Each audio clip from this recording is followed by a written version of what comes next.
Well, good morning, good afternoon, good evening, whatever time it is, wherever you are tuning in. Thank you so much for joining me today for yet another episode of Facebook Live. And so I just want to acknowledge here that it's morning here on the East Coast where I'm at right now. And I do have quite an intense migraine headache. But I did want to honor the space as I did advertise that I would be doing a Facebook Live session now. And so I wanted to show up and honor that, but also wanted to be transparent in how I am showing up today. And I am quite certain that a nice meditation on resting will be helpful for this migraine that I happen to be nursing right now. So why Facebook Live, right? Now, I've been doing these sessions since March 2020.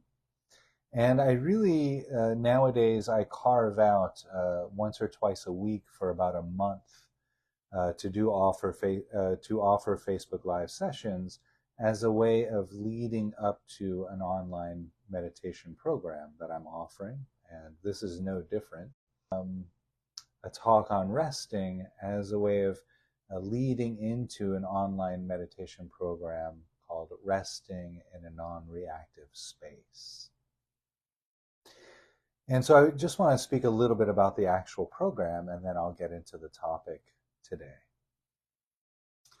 So this program meets on Sundays from 12 noon to 2:30 p.m. So it's a noon to 2:30 p.m. on East Coast time. So do adjust your clocks accordingly.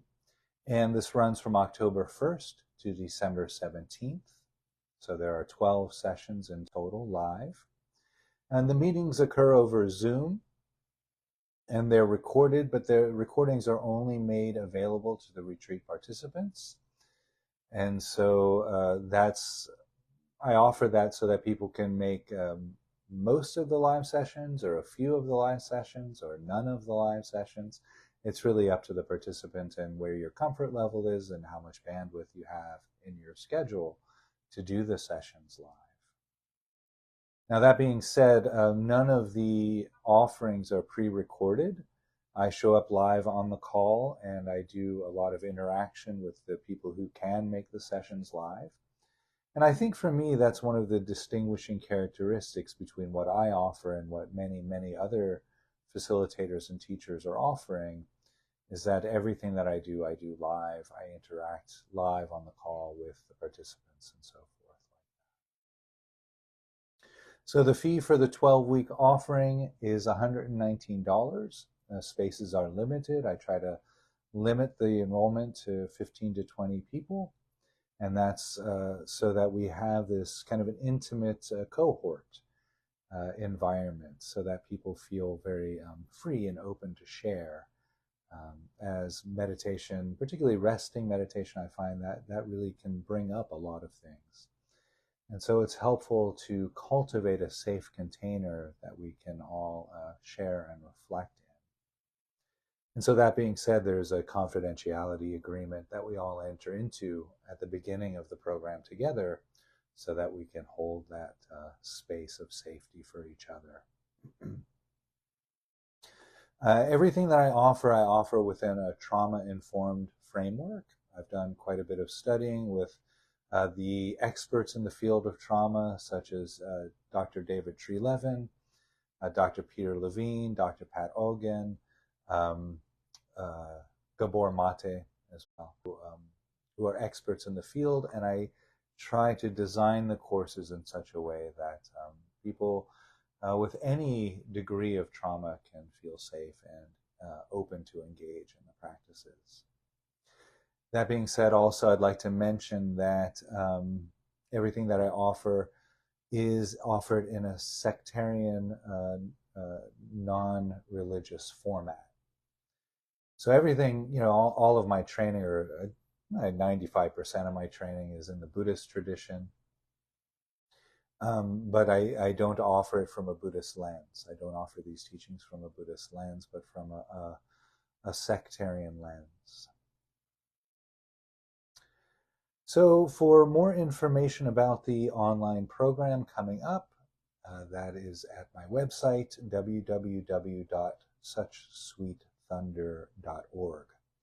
So I would invite you to go there to register or to find out more, or if you have any other questions, you can message me through the website or message me here on Facebook or Instagram, and we can go from there.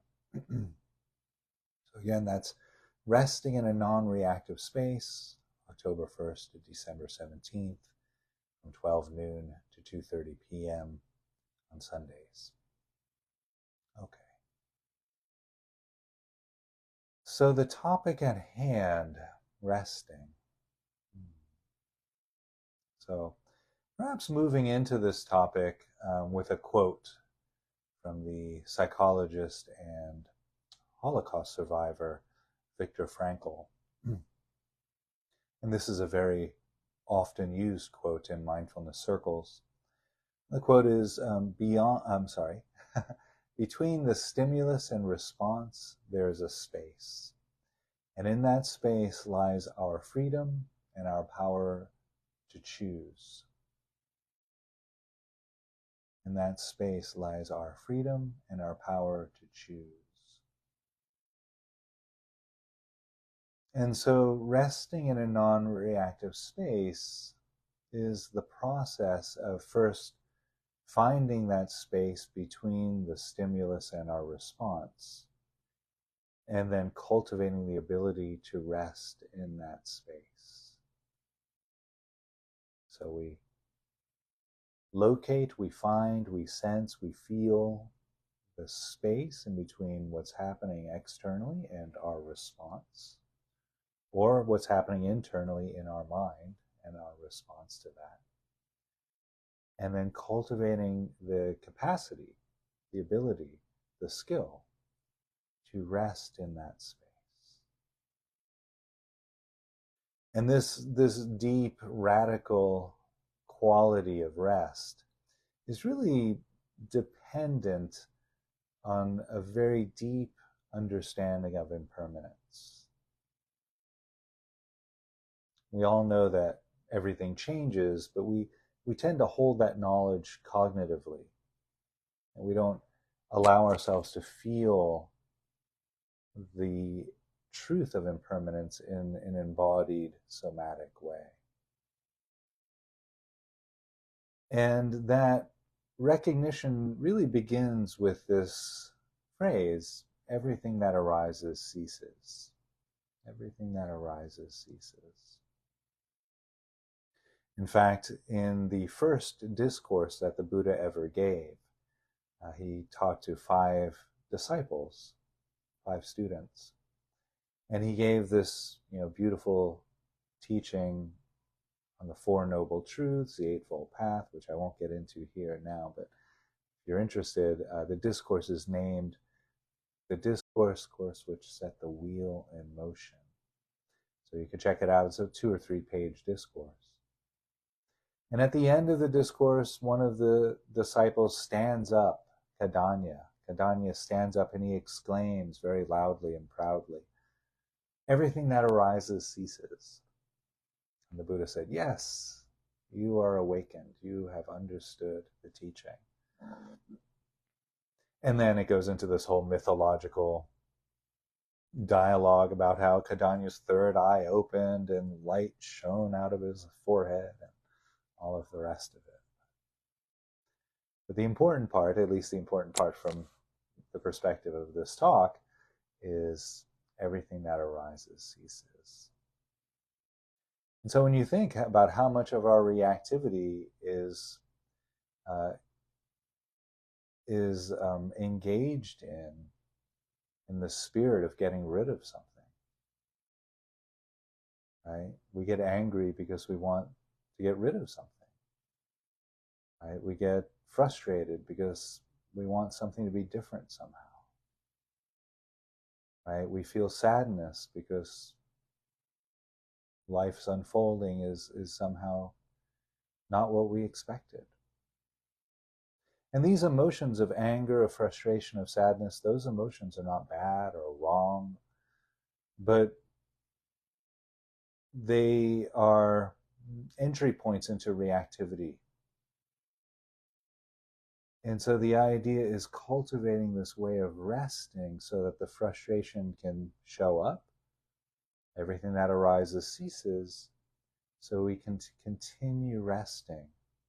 We don't need to get rid of that frustration because it will self-liberate. The frustration has an expiration date. The resentment has an expiration date. The longing, the craving, the desire, all of these things arise naturally, normally, as a part of the human experience. But they don't, we tend to think, particularly with craving and desire, we get into craving, for example, or desire, and it feels like, I don't know about for you all, but for me, when I'm in the midst of desire, it feels like it just gets hotter and hotter and hotter. Right? The trajectory of that desire is just going upward. And in a sense, we feel, or at least I feel, that if I don't do something about that, it's just going to continue escalating until I explode. But logically, we know that's not true. Right? So coming back to the body, finding that place of rest, that spaciousness of mind and heart, that desire will eventually arc and begin to subside. The more we do that, the more we have this open experience of resting and witnessing our emotions arising, staying for a while, pretending to be very important, and then decaying and fading away. The more we experience that, the more we realize, oh, I can just stay at rest here. I don't need to engage in that. I don't need to entertain that. I don't need to yell, kick, punch, scream, or shout to get rid of the anger, which causes suffering for myself and for others. But I can rest. I can rest. And so this is a sort of a radical state of resting, where we cultivate the spaciousness of body, mind, and heart, so that these emotions can move through us and we can remain at rest. And in that race, that space is found where we step away from reactivity and move into response. So we retrain ourselves to meet the difficult emotions in that space of resting. And in a few moments, I'll actually guide a resting meditation. I hope you're as excited as I am. And you might notice, pardon me, I just need a sip of water here. You might notice as we move into this resting meditation, there may be areas of the body, the mind, and the heart that don't want to rest. And that's normal. We can't force resting, right? Because then we're just adding more tension to the mix, right? So the idea is to create the causes and conditions for the body to rest, for the mind to rest, for the heart to rest. And so as we're going through the body, inviting the body to rest, there may be pain or tension or discomfort. And as we encounter that discomfort or pain, I would invite us to hold the question, can I rest with this? Can I rest with this? Now, the answer could be, yeah, I can rest with that. It's not so painful. It's maybe a little bit irritating, but remember, everything that arises passes, and I can continue resting. That's great. The answer could be no, I can't rest with that. It's too painful, it's too irritating, it's triggering, it's activating. And that's with this, that's also fine. In that case, feel free to shift your awareness somewhere else maybe to a sound or to another area of the body that feels more comfortable and safe to rest. So, can I rest with this? Yes. Okay, great. Continue resting. Can I rest with this? No. Okay, great. Then move awareness somewhere else. So you might see there's no judgment, right? We're simply holding that question as information. And then we allow the answer to the question to help guide us into the practice. So inviting this, question, can I rest with this, into the situation, into the meditation practice there. And, there might be a lot of tension, perhaps in maybe an emotional tension in the heart or cognitive tension in the mind. And you might notice, let's say we're moving into some of the emotional quality. We're inviting ourselves to rest in the emotions that are present. And maybe, there's something quite aggravating there. And so you might be able to manage maybe 5% rest and 95% tension, and that's fine. Just notice that that's what's there. Again, we're not trying to force anything, because forcing things is the opposite of resting. So we're really, rather than trying to fix ourselves or change ourselves, we're trying to understand ourselves. And so in this understanding, we start to recognize how this tension in the body, how these resistances in the mind and the heart came to be. And in that seeing, in that insight, we start to be able to soften around that. There's a type of compassion that's marshaled in, if you will, to hold that material, to hold that pain, that discomfort.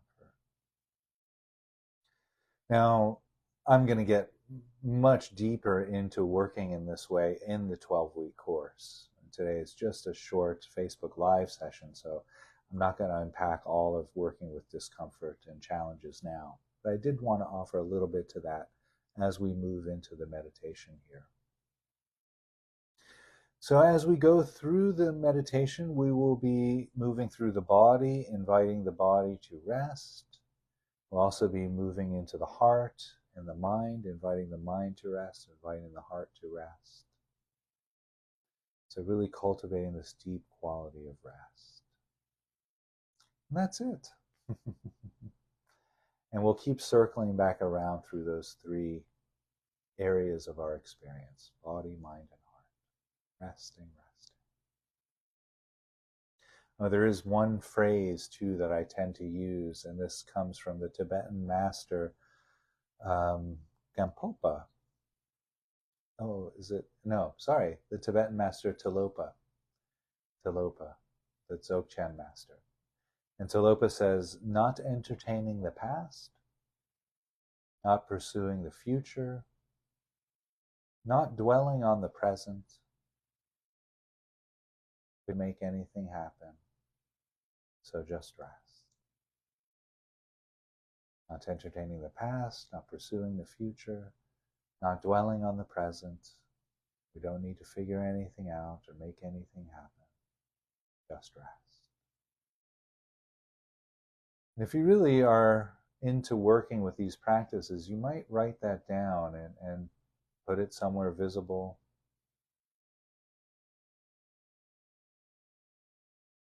And so we'll be working with that set of phrases in this practice as well.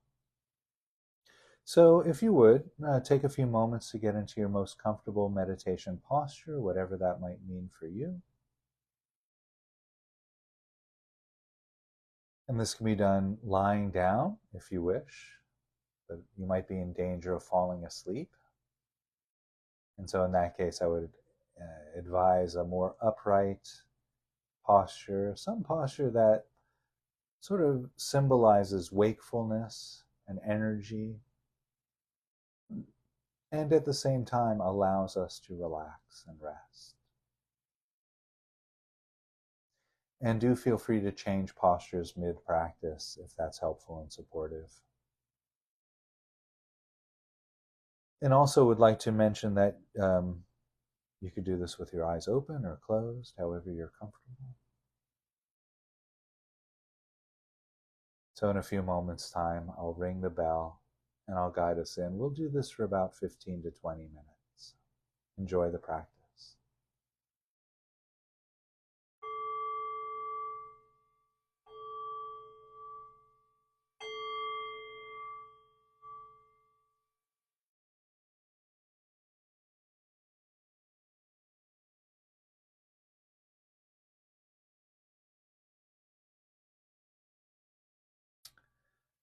And so the invitation here is just to arrive into this present moment.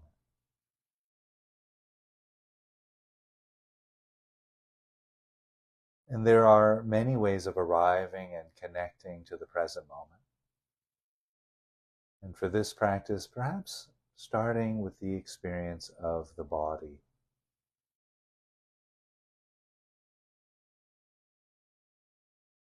And so perhaps offering ourselves a pointer phrase here like, sitting, and I know that I'm sitting,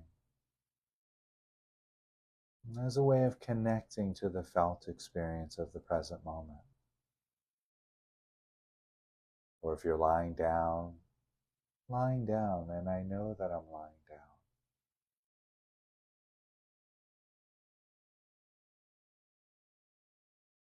And perhaps noticing if there's any obvious tension or stress in the body, perhaps in the abdomen or around the shoulders. Just taking a moment to invite that to soften and release, relax.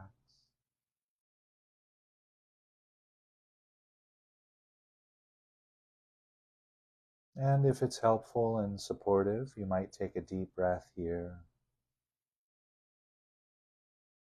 Really feeling into the breath as it fills the abdomen, and as you breathe out, really following the out-breath with awareness.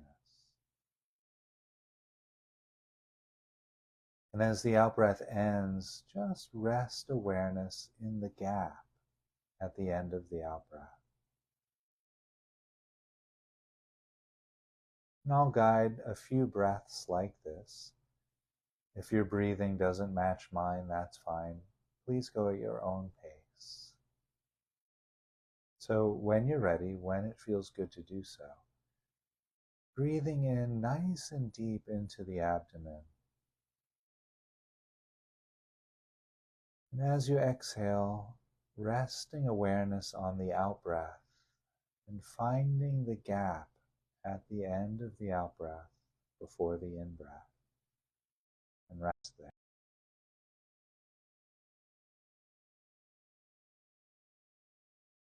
And then once again, when you're ready, when it feels good to do so, breathing in nice and deep into the abdomen.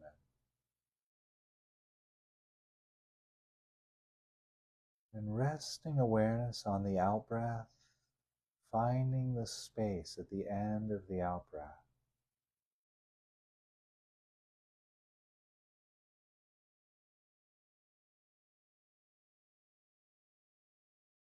And then when you're ready, allowing the breathing to return to its uncontrolled breathing pattern, just breathing normally, naturally.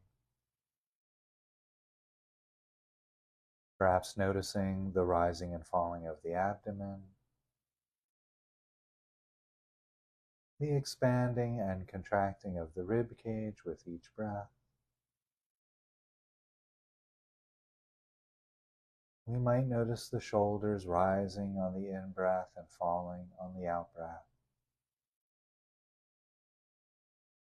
The back moving out as you breathe in as you breathe out. We might notice how the body tends to straighten up slightly as you breathe in and lean forward slightly on the out-breath.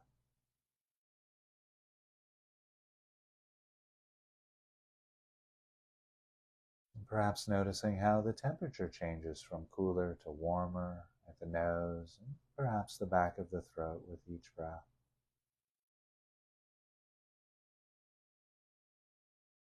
Resting, resting.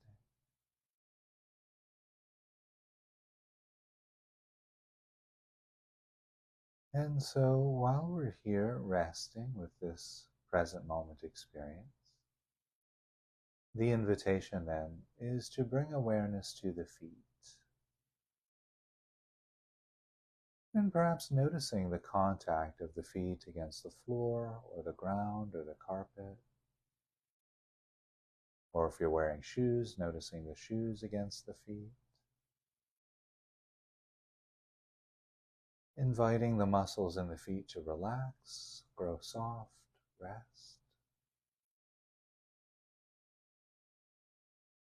We might notice sensations arising from the legs, from the ankles to the knees to the hips, quadriceps and thighs.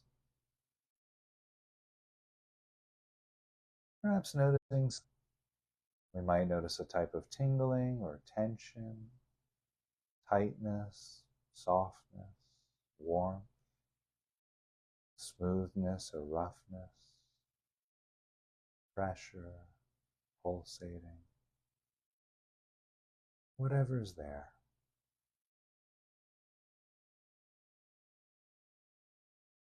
Inviting the muscles in the legs to relax, grow soft, rest. We might also notice the weight of the body against the cushion or chair, or mat or floor. Inviting the muscles underneath those sensations to relax and rest.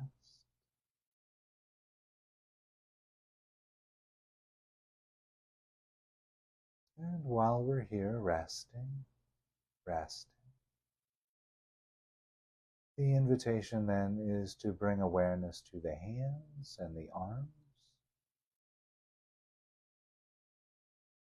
Perhaps noticing the hands resting against the body or touching each other. The arms resting against the body. Inviting the hands and arms to relax, grow soft, rest.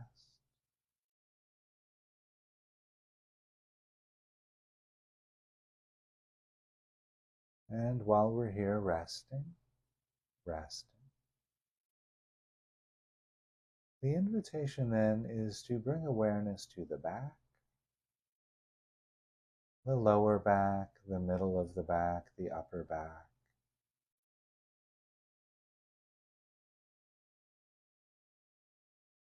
Inviting the muscles in the back to grow soft, relax, rest.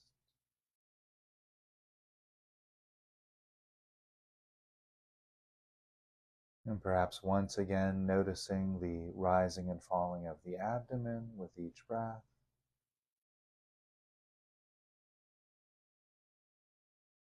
It's quite common for the human body to contain tension or stress in the abdomen. And if you notice any stress or tension there, just inviting that to soften, relax, release, let go.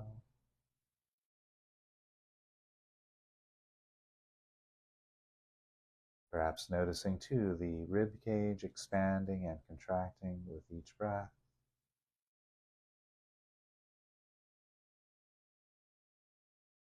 Noticing if there's any tension around the heart area, inviting that to soften, release, relax.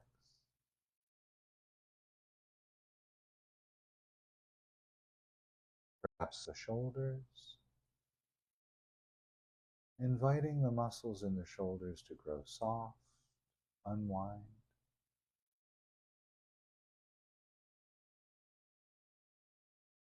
There may be sensations arising throughout the back of the neck and the sides of the neck. Inviting the muscles in the neck to relax, rest, grow soft. There may be sensations arising throughout the cheeks of the face. Letting any tension or stress that's held in the face soften, relax, rest. And if it's helpful, you might unhook the jaw and just gently moving the jaw left to right as a way of inviting the muscles in the jaw to soften, release. It's quite common too to carry tension behind the eyes and around the eyes. So inviting the eyes to relax and soften. Perhaps noticing tension throughout the forehead. So inviting the muscles in the forehead to relax, rest. And noticing any sensations arising at the top of the head, the very crown of the head.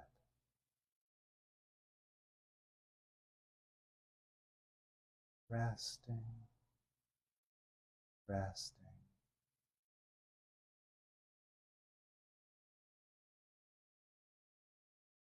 And from time to time, if it feels helpful, you might check in with the shoulders. Are the shoulders really resting?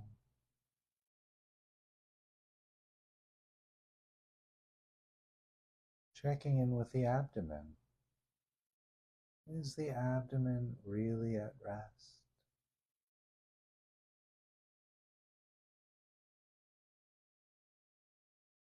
Noticing the arms and hands. Are the arms and hands really resting?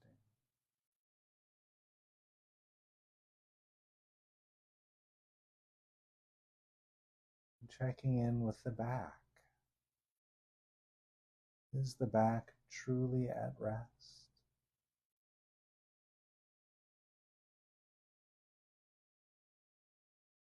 Noticing the legs. Are the legs really resting?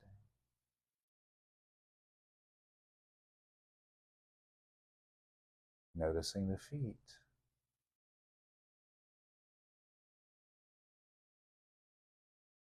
Noticing the throat and neck. The throat and neck really resting.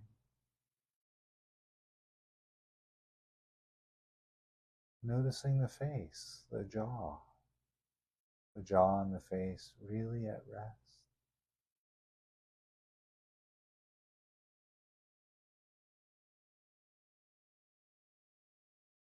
Allowing the body to rest very, very deeply.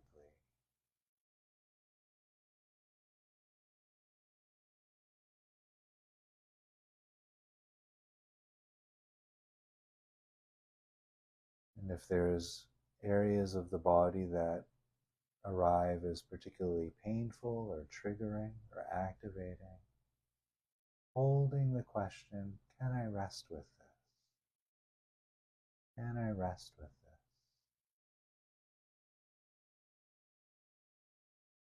And allowing the question to guide our awareness.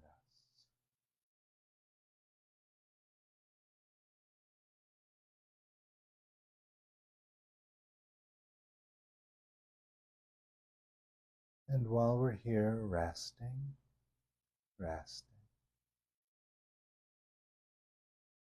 invitation then is to notice the activity of the mind.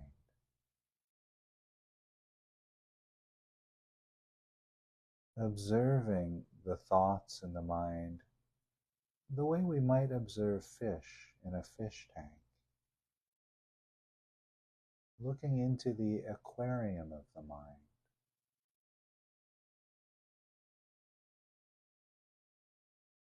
There might be big fish or small fish. There might be many fish or a few fish. There might be colorful fish or plain fish. Recognizing that we don't need to believe in the fish or follow them. We don't need to entertain these thought fish. So just observing these thoughts as they swim past.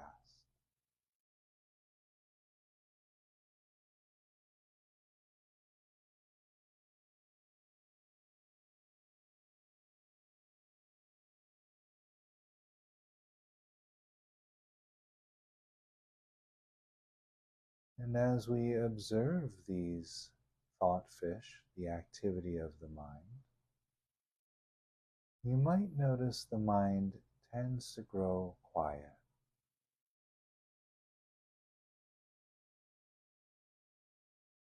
And so we can begin to invite the mind to rest,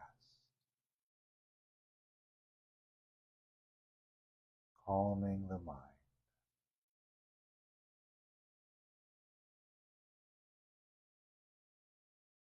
Resting the activity of the mind.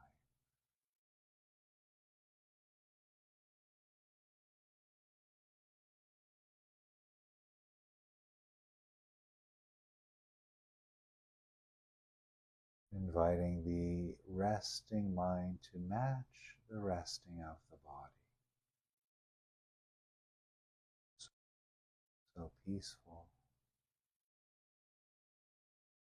so calm.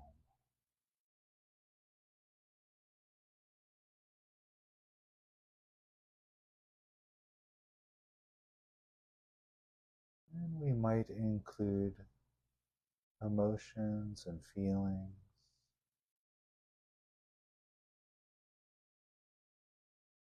And just noticing whatever is there. Whatever feelings and emotions might be here.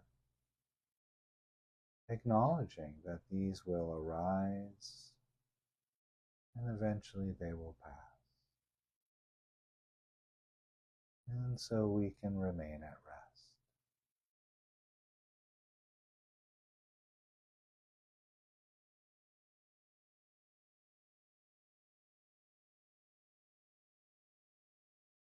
Resting in the body,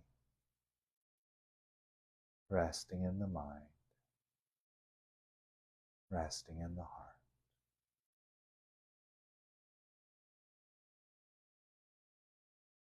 Just rest, just rest.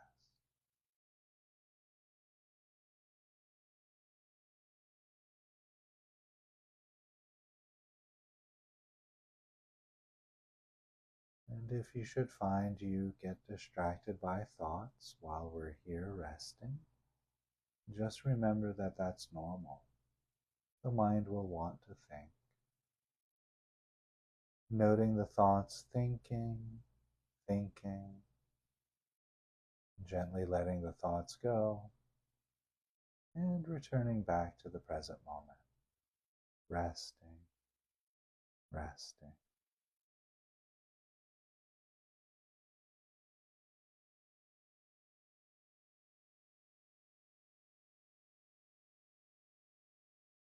This moment is not better than, it's not worse than, it's not equal to any other moment. It's just this. It's just this rest.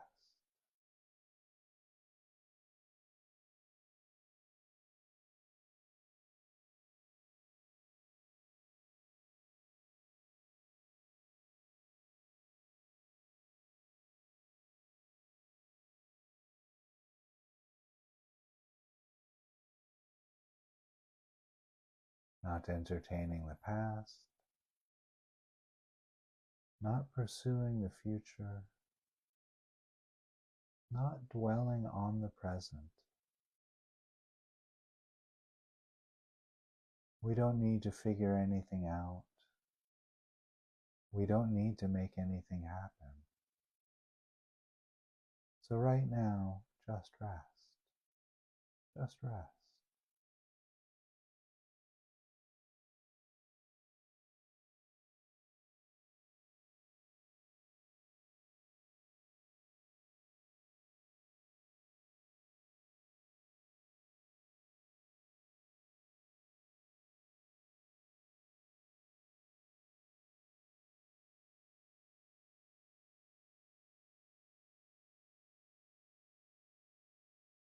resting in the body, resting in the mind, resting in the heart.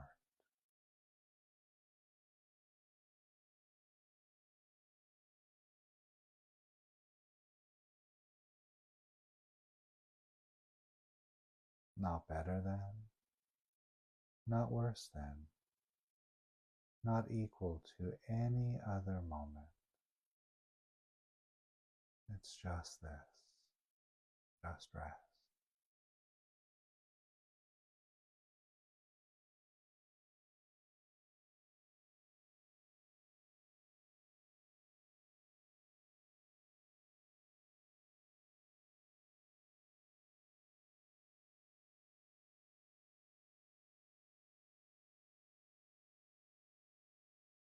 And so in a few moments' time, we'll begin to shift away from the guided meditation and back into a conversational space.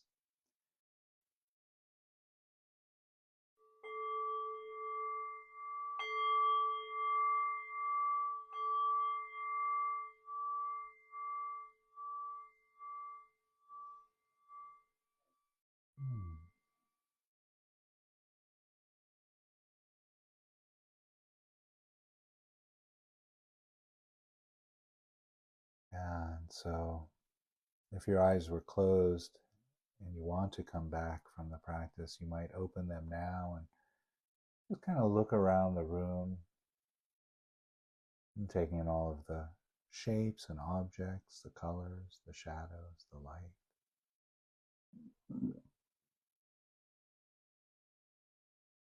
That's an exercise called reorienting, which comes from Dr. Peter Levine. It's a really nice way of settling the nervous system after a deep resting practice like that one.